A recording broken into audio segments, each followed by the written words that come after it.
저는 원래 거짓말을 못합니다. 그래서 이런 환상을 정말 깡그리 깨버려요. 아니 그냥 박살을 냅니다.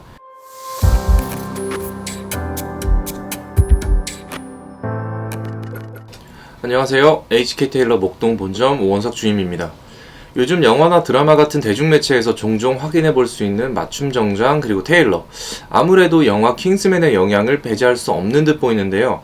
실제로 영화 킹스맨이 흥행을 거둔 후에 많은 테일러샵들이 우후죽순 생겨났고 진입장벽이 낮아지면서 인식 또한 굉장히 친근해졌습니다.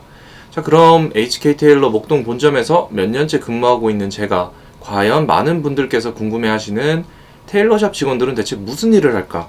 혹은 내가 테일러샵 직원으로 일해보고 싶다 하시는 분들을 위해 저의 경험을 토대로 후기 아닌 후기를 솔직하게 전달드려볼까 합니다. 제가 이 일을 한다고 하면 주위에서 굉장히 놀래요. 그리고 꼭 100% 이렇게 물어봅니다. 와, 멋있다. 그럼 옷도 너가 만들어? 그럼 저는 바로 내가? 무슨 멋. 그리고 내가 옷을 직접 만들 수도 없고 만들 필요도 없지. 이렇게 답변을 합니다. 그러면 물어본 사람은 굉장히 당황해요. 왜냐면 의외로 많은 사람들이 테일러샵 직원들이 옷을 직접 만드는 줄 압니다. 사실 그게 아닌데 말이죠. 그럼 제가 하고 있는 일은 대체 뭘까요?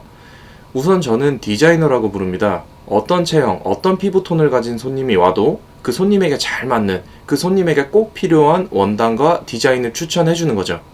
후에 정확한 사이즈 측정은 물론 손님의 취향을 옷에 반영시켜주는 겁니다.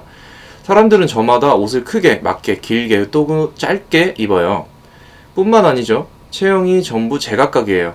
그럼 이 사람은 이렇게, 저 사람은 저렇게 내가 만들진 않더라도 제대로 만들지 않으면 옷이 불편해진다는 메커니즘은 알아야 한다는 거죠. 쉽게 설명드리면 생소한 맞춤 정장을 조금 더 편하게 맞출 수 있도록 도와주는 길라잡이라는 겁니다. 이젠 이런 질문을 하실 수 있어요. 그럼 옷을 만들 수 있는 사람이 디자이너 역할까지 하면 되는 거 아니야? 과연 그럴까요? 자, 예를 한번 들어보겠습니다. 여러분이 맞춤 정장을 하러 샵에 방문했어요. 자, 작업실에서 수십 년을 보내신 선생님들 대부분 연세가 50대에서 70대입니다. 그분들 세월 따라 장인이 되셨는데 심지어 저희 비스포크 작업실엔 80이 넘은 분도 계십니다. 과연 손님들께서 그런 분들에게 내가 원했던 바를 하나하나 얘기하면서 원활한 의사소통을 할 수 있을까요? 아시는 분들은 아시겠지만 한 분야의 장인과 이제 막 발을 들이는 손님은 의사소통에 있어서 벽이 생기기 마련입니다.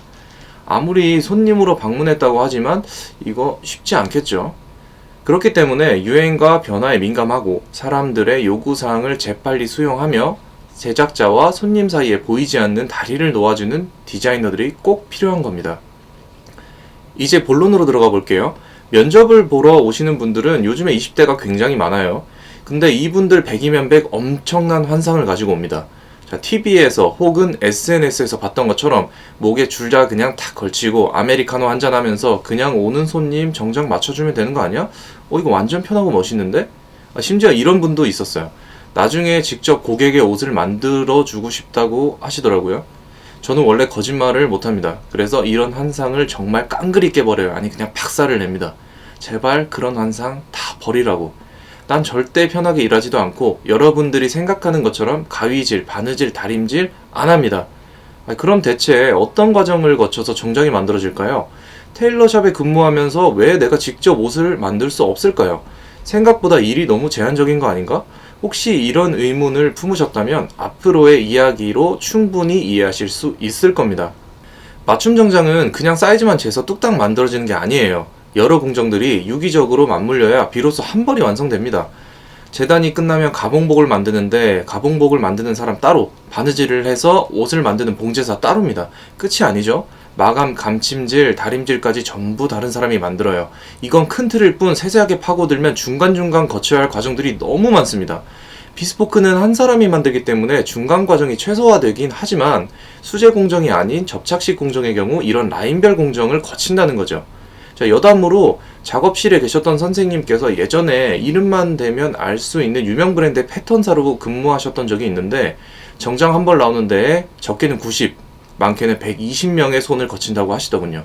자, 그럼 양복 한 벌 만드는데 이렇게 많은 인력과 시간이 듭니다. 거기다가 전 테일러샵을 운영한다는 전제 조건까지 있어요. 마케팅, 홍보, 영업, 건품, 매장 관리에 손님 오시면 상담하고 저 위에 있었던 제작 과정을 모두 소화한다고 생각해 보세요. 한 달에 과연 몇 번이나 만들 수 있을까요? 그렇게 해서 세금, 임대료, 관리비, 원단비, 부자재값 등 전부 메꾸고 제 수익까지 챙기려면 정장 한 벌에 대체 얼마를 받아야 운영이 될까요? 그럼 또 이렇게 말할 수 있겠죠? 아니 비싸게 받으면 되지, 손이 그렇게 많이 가는데. 자, 그럼 누가 제 옷을 비싸게 사겠습니까? 여러분들 돈이라면 그렇게 하시겠어요? 위에서 언급한 분야들 중에서도 한 분야에서만 3, 40년 넘게 일하신 분들이 세상에 정말 얼마나 많은데 제가 그 모든 과정을 그분들처럼 통달할 수 있을까요?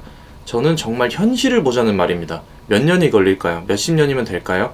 현실적으로 불가능할 정도로 손이 많이 가고 너무나 어려운 기술적인 부분들이 수두룩합니다.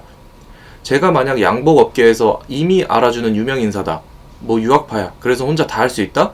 근데 제 나이와 짧은 식견으로 가능할까요? 그것도 실력적으로? 손님들의 수많은 취향과 체형을 전부 만족시켜주면서 천만에요. 앞선 얘기들만 들어보셔도 참 힘든 일이라는 거 바로 짐작이 가시죠? 그럼 테일러 하는데 과연 테일러가 뭘까요? 테일러란 사전적으로는 재단사거든요. 재단사는 옷의 전체적인 뼈대를 만들고 체형을 처리하는 중요한 직책입니다. 건설로 치면 도면 설계사예요.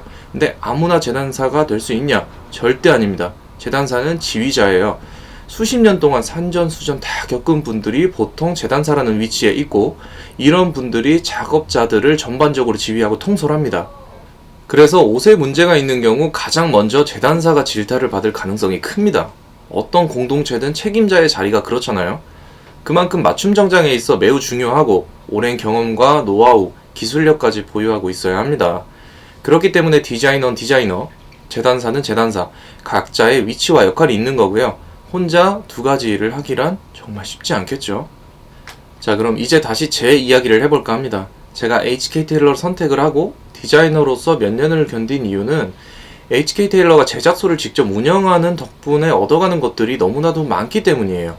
그래서 사이즈만 재서 하청 공장을 사용하는 양복점들의 디자이너들과 충분히 다를 수 있다는 믿음과 자부심을 갖고 있습니다. 전 제작소를 하루에도 몇 번을 왔다 갔다 하고 선생님들이랑 몇 번을 씨름합니다. 맞춤 정장의 제작 과정, 마스터 테일러 선생님의 가봉법, 수선 사항이 생겼을 경우 어떻게 하면 해결할 수 있는지, 또 꼼꼼한 건품 과정에서 얻어지는 노하우 등등등 선생님들과 사소한 대화 좀 해보려고, 선생님들 좀 이겨먹으려고 정말 부단히 알려고 노력했습니다. 제가 아는 게 많고 당당해야 선생님들에게 제 요구사항을 확실하게 전달할 수 있었고, 그렇게 선생님들 옆에서 이 부분은 왜 이럴까, 저 부분은 왜 저럴까 이렇게 질문할 수 있었기 때문에 지금에 이르게 된 것 같습니다. 60세가 넘으신 선생님들과 옷에 대해 잠깐 얘기하는 것도 정말 힘들고 피곤해요. 주로 한국어가 아닌 일본어로 된 용어를 많이 쓰시는데 예를 들어 팔자뜨기는 하치, 카라는 에리, 주머니는 후다, 리얼버튼 홍하게, 가슴 주머니는 학고 등등등 용어는 용어대로 어렵고 양복이 왜 이렇게 만들어지는지 선생님들 설명을 하시는데 처음엔 제가 알아들을 수가 없었어요. 왜냐면 아는 게 없었으니까. 선생님들도 한 분만 계신가요? 재단하시는 선생님, 봉제하시는 선생님, 다림질 하시는 분, 담당하는 공정에 따라 자주 쓰시는 용어들도 계속 다르고 바뀌어요. 저는 자연스럽게 선생님들 따라 알아야 하는 범위와 내용들도 커지겠죠. 한평생 기술을 연마하신 분들이었고 그분들 입장에서 저는 그저 꼬마잖아요. 그래서 부단히 노력했고 혼도 많이 났습니다. 이렇게 해도 잘 모르겠고 아직도 스스로에게 부족한 점만 보여요. 그런데 만약 제작소가 없었다면 어디서 어떻게 도대체 뭘 배울 수 있을까 솔직히 전혀 모르겠네요.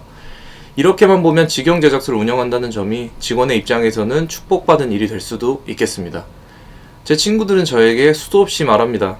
그렇게 힘들고 바쁘게 일하는 이유가 뭐냐? 그렇게도 정장이 좋니? 아니요, 별로요. 하나도 안 좋습니다. 저도 휴일엔 청바지 입을 줄 알고 신발장엔 조던도 있어요. 저라고 매일 머리 넘기고 다니고 싶을까요? 모자 뒤집어 쓰고 추리닝 입고 친구들 만나 소주도 자주 마셔요. 하지만 제 일과 일을 하면서 얻은 지식에 누구보다 자부심이 있고 손님들에게 멋진 맞춤 정장을 선물할 수 있다는 게 그저 좋을 뿐입니다. 단도직입적으로 전 서비스직이에요. 재단가위, 바느질, 줄자와 같이 특이하고 생소한 소품으로 남의 이목을 끄는 멋있는 사람이 아니라는 겁니다. 자, 재밌게 보셨나요? 전 제 일이 멋있다고 생각하지 않습니다. 제가 입는 정장이란 옷이 매력적일 뿐이에요. 날씨가 조금만 더워지면 퇴근할 때 속옷까지 땀으로 다 젖어요. 구두 신고 하루 종일 뛰어다녀서 20대지만 떨어진 거 주우려면 아이고 소리가 절로 나오고 잘 때는 다리가 저려서 깨기도 합니다. 저녁, 주말, 공휴일 뭐 그런 거 뭐죠? 뭐 먹는 건가요? 생각보다 녹록지 않죠. 지금까지 정말 보잘것없는 제 얘기였습니다. 하지만 진심으로 보고 듣고 느낀 소감이니까 맞춤 정장의 전반적인 이야기가 궁금하셨거나 테일러샵 직원이 되고 싶었던 분, 직원들은 대체 어떤 일을 하나, 뭘 하나 궁금하셨던 분들은 이 영상을 보고 조금이나마 도움이 되셨길 바랍니다. 그럼 저는 이만 인사드리겠습니다. 감사합니다.